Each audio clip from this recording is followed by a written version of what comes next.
வீட்டில் கேவுரு மாவு சுத்தமாக தீர்ந்துருச்சுங்க. அதனால தான் அத்தை உரல்ல போட்டு இடிச்சிட்ருக்காங்க. உரல்ல போட்டு இடித்து நல்லா கழுவி தூசுலாம் எடுத்து காய வச்சு புடச்சி தருவாங்கங்க.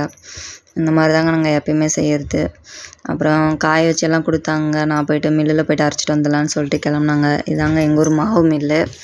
மாவு எண்ணெய் எது வேணாலும் இங்கேயே ஆடிக்கலாங்க. நாங்கள் வெளியூருக்கு இப்போலாம் போகிறதில்லங்க. இப்போ தாங்க இவங்க ஆரம்பிச்சிருக்காங்க. அதனால் இங்கே தாங்க எல்லாம் நம்ம கண்ணு முன்னாடியே அரைக்கிறதால இங்கேயே வந்து அரைச்சிக்கிறதுங்க ஈஸியாகவும் இருக்குது. மாவுலாம் கடையில் வாங்குறது இல்லைங்க. எதுனாலும் அரிசி மாவு எது வேணுனாலும் நம்ம போய்ட்டு இங்கேயே கம்மியான இது இருந்தாலும் அரைச்சி கொடுத்ததால இங்கேயே போய்ட்டு எல்லாமே செஞ்சுக்கிறதுங்க. நம்ம கண்ணு முன்னாடியே அரைக்கிறதால நமக்கும் ஒரு இதாக இருக்குல்ல. கடையில் போய்ட்டு வாங்குறதுக்கு நம்மளே எல்லாம் புடச்சி சலித்து இதை அரைக்கிறது ஈஸியாக இருக்குங்க. 2-3 டைம் போட்டு அரைச்சி நைஸாகவே அரைச்சி கொடுத்துருவாங்கங்க. எல்லாமே மிளகாத்தூள், எண்ணெய், மாவு எது வேணாலும் இங்கே தாங்க எல்லாமே போய் பண்ணிக்கிறது. வெளில எங்கேயுமே போகிறது இல்லைங்க. பக்கத்துலேயே இருந்தாலும் டக்குன்னு சுருக்குன்னு போய்ட்டு சுருக்குன்னு வீட்டுக்கு ஓடியாந்துடலாங்க. மாவு கொஞ்சம் சூடாக இருந்துச்சுங்க. அப்படியே பக்கெட்டில் போட்டால் எல்லாம் பூண்டு வச்சிருன்னு சொல்லிட்டு அங்கேயே தட்டில் போட்டு நல்லா ஆற வச்சுக்கிட்டேங்க. அப்புறம் ஆற வச்சுட்டு தான் எல்லாம் எடுத்துகிட்டு வீட்டுக்கு வந்தாச்சுங்க. இந்த மாதிரி நம்மளே அரைச்சி இது பண்ணுறது உடம்புக்கும் நல்லதுங்க. கடையில் வாங்குறத விட இது ஈஸியாக இருக்குங்க எங்களுக்கு பக்கத்துலேயே இருக்கிறதால.